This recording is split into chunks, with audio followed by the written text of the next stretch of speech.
Ms. Judy Lindsay and Ms. Judy King. Judy and I worked together at the Fort Wayne Urban League, doing a program called Read and Rise. So, because we're Judy and Judy, we used to always go out with our matching shirts also. Fortunately, luckily for Miss Judy, she's retired, and she can do anything she wants now. But we did commit to come back together to do this performance. And I must tell you that we have taken some liberties. So, as it was written, it was well written. We've kind of shortened it for this evening, so bear with us as we go through, please. The original production was written by Rosemary H. Nauer, and it was first presented on August 26, 1995, for the commemoration of the 75th anniversary of the 19th Amendment, giving women the right to vote. In 1776, while John Adams sat with a committee of men in Philadelphia writing the Declaration of Independence, he received a letter from his wife, Abigail. John, in the new code of laws, remember the ladies. Do not put such unlimited power in the hands of the husbands. Remember, all men would be tyrants if they could. We will not hold ourselves bound by any laws in which we have no voice or representation. Your loving wife. We all know how that turned out. The critical missing word in the Declaration of Independence was women. In 1836 to 1860, years later, when the Grimke sisters, Sarah and Angelina,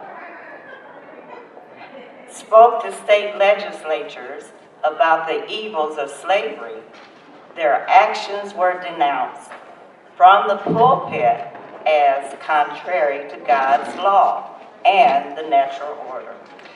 This distinction between the duties of men and women as moral beings, that what is virtue in men is vice in women. All I ask our brethren is that they take their feet off our necks and permit us to stand upright. 12 years later, in 1848, a group of women organized the first Women's Right Convention in Seneca Falls, New York. It took great courage. In the 1840s, respectable women did not speak in public, let alone call meetings. But they were determined. They rewrote the Declaration of Independence, calling for equal rights under the law. We hold these truths to be self-evident that all men and women are created equal. At the convention, abolitionist Frederick Douglass spoke in favor of women voting, reporting the resolutions of the convention in his newspaper, the North Star. He noted, in respect to political rights, there can be no reason in the world for denying women the elective franchise. In the 1850s, Susan B. Anthony, Elizabeth Cady Stanton, and Lucy Stone led a group of courageous women who plunged headlong into the fight for abolition and universal suffrage. They formed the American Equal Rights Association. And of course, the newspaper editorials of the day once again denounced the women as mummified and fossilized females, void of domestic duties, habits, and natural affections. In 1861, the Civil War began. Suffragists deferred their campaign for the vote to give full attention to the national crisis. Women served in army kitchens. They served as female surgeons, nurses, and even as Lincoln's advisor on strategy. In 1865, when the war was over, Congress debated an amendment to give freed slaves the right to vote. The suffragists petitioned once again to include women too. We represent 15 million people, 1/2 the entire population of the country. The Constitution classes us as free people, yet we are governed without our consent, compelled to pay taxes without appeal, and punished for violations of law without choice of judge or juror.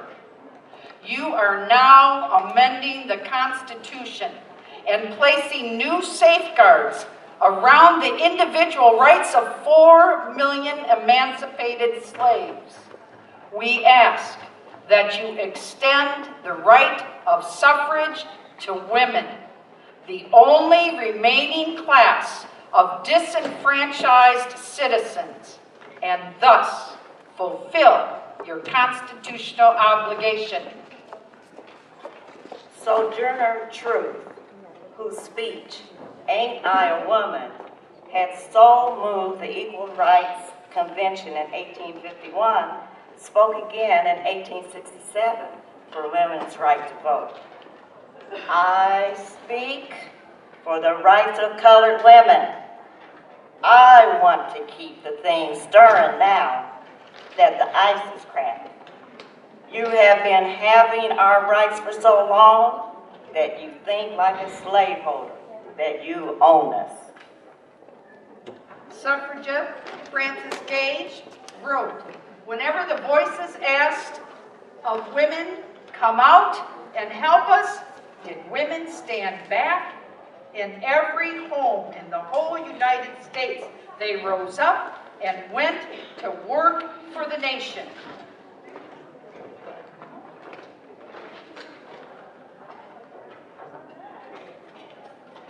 But in spite of the petitions and the passion, the 14th and 15th Amendment were silent on the voting rights for women.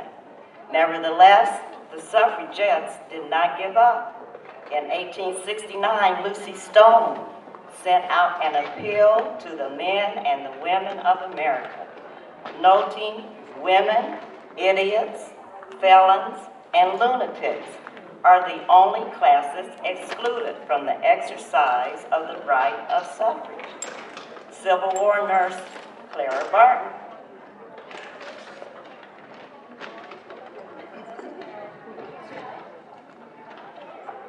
At the suffrage convention in 1870, reminded the men, "Brothers, when you were weak and I was strong, I toiled for you. Now you are strong, and I ask your aid. I ask the ballot for myself and my sex. As I stood by you in the battlefields, I pray you stand by me and mine." When the Senate considered the woman question, again in 1872, the same tired old arguments were raised to oppose women voting.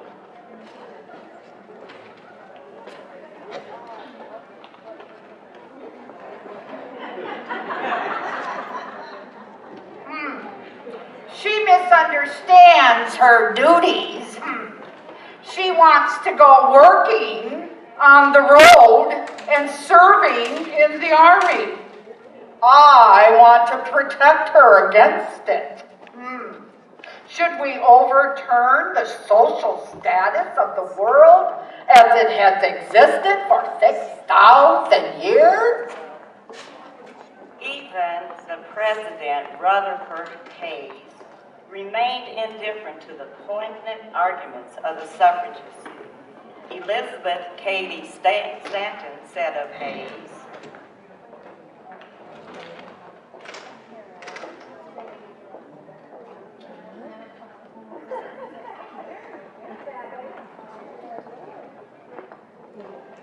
In President Hayes' last message, he reviews the interests of the public. Oh, from the Army and the Navy, To the crowded conditions of the mummies, to the dead ducks and the dead fish. all at the Smithsonian Institute. Yet, he forgets to mention the 20 million women citizens robbed of their social, civil, and political rights. Resolved that a committee be appointed to wait upon the president and remind him of the existence of one half of the American people whom he has accidentally overlooked. the pioneer women who were then settling the West had no intention of being overlooked. Women in the territory of Wyoming won the vote in 1869, followed shortly by women in the neighboring territories of Utah, Colorado, and Idaho. When Wyoming applied for statehood in 1890, a furious block of senators opposed its admission because it allowed women to vote.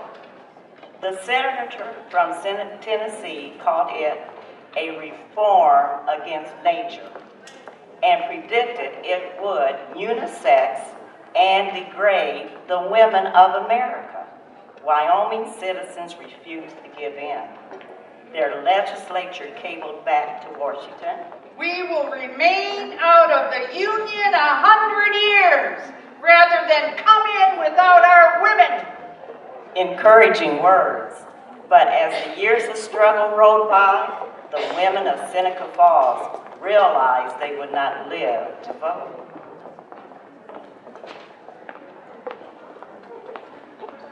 We are sowing winter wheat, which other hands than ours will reap and enjoy.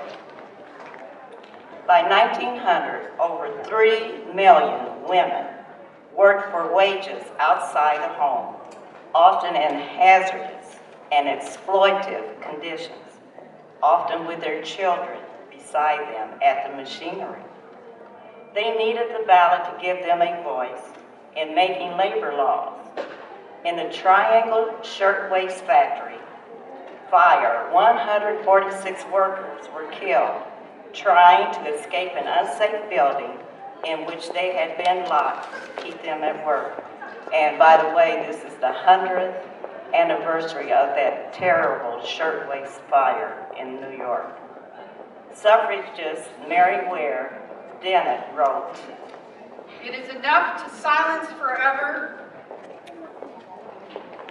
the selfish addle, drivel of the anti-suffragists who say that working women can safely trust their welfare to their natural protectors. Trust the men who allow 700 women to sit wedged between the machines in a 10-story building with no outside fire escapes and the exits shuttered and locked. We claim in no uncertain voice that the time has come when women should have the one efficient tool with which to make for themselves decent and safe working conditions. The ballot. The ballot. Working women flocked to the suffragist banner.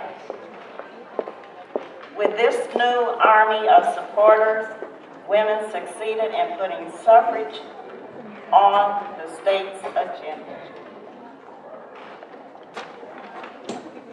In 1912, the suffrage referendum was passed in Arizona, Kansas, and Oregon. Defeated in Michigan, Ohio, and Wisconsin. In 1913, 5,000 women marched down Pennsylvania Avenue on the day before Woodrow Wilson's inauguration, asking for the vote. They were mobbed by a hostile crowd. In 1914, the suffrage referendum passed in Montana and Nevada, defeated in North and South Dakota, Nebraska, Missouri. In 1915, the suffrage referendum failed in New York, New Jersey, Pennsylvania, and Massachusetts. In 1917, the United States enters World War I. Again, women were urged to put aside their cause for the war effort. While the Civil War suffragists had given up their campaign to work for their country, the suffragists of 1917 had read and learned their history. They worked for the war and continued to work for the vote. While women in unprecedented numbers entered war service, standing in for soldiers in factories and on farms, they also held mass meetings. They handed out flyers, countless leaflets. They sponsored parades and plays and lectures and teas, anything to get the arguments for women's suffrage before the public. Some suffragettes turned to militant tactics of the Women's Party. They picketed outside the White House, keeping their vigil in the rain and in the cold. This was a new tactic in 1917, these brave women. The women were arrested for obstructing justice. Other suffrage organizations lobbied, appealed to every state, and canvassed every legislature, while the White House pickets kept public attention focused on the issue. Finally, in 1917, at the height of the First World War, President Wilson spoke to urge Congress to act on suffrage. This is a people's war. They think that democracy means that women shall play their part alongside men and upon an equal footing with them. If we reject measures like this in ignorant defiance of what a new age has brought forth, they will cease to follow us. In January of 1918, the 19th Amendment to give women the right to vote came before the House. Down the roll call, yes, no, name by name came the vote. Barnhart from Indiana left his hospital bed to vote yes. Hicks of New York came from his wife's deathbed to keep his promise to her and vote for suffrage. It was close, but it was not enough. But despite this monumental triumph, the suffragists still had much work to do. It would be another year before the Senate passed the suffrage amendment, and another year before that, before the necessary 36 states would ratify it. Finally, on August 26th, the 19th Amendment gave women throughout the nation the right to vote. At the last suffrage convention of 1920, Carrie Chapman Catt spoke to the joyful women. Ours has been a movement with a soul, ever leading on. Women came, served, and passed on, but others came to take their places. Who shall say that all the hosts of the millions of women who have toiled and hoped and met delay are not here today, and joining in the rejoicing their cause has been won? Be glad today. Let your joy be unconfined. Let it speak so clearly that its echo will be heard around the world.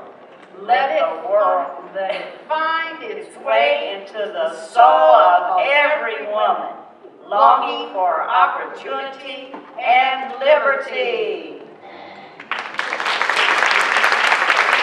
And we'd like to take just a moment for all of us to think about our sisters that are in the countries all over the world, that are still living without votes, that are still living without freedom, that are still living without peace, that are in war-torn areas, that are losing children and family members. Take a moment and send them out your energy, send them out your peace, spirit, send them out your spirit, God. Thank you.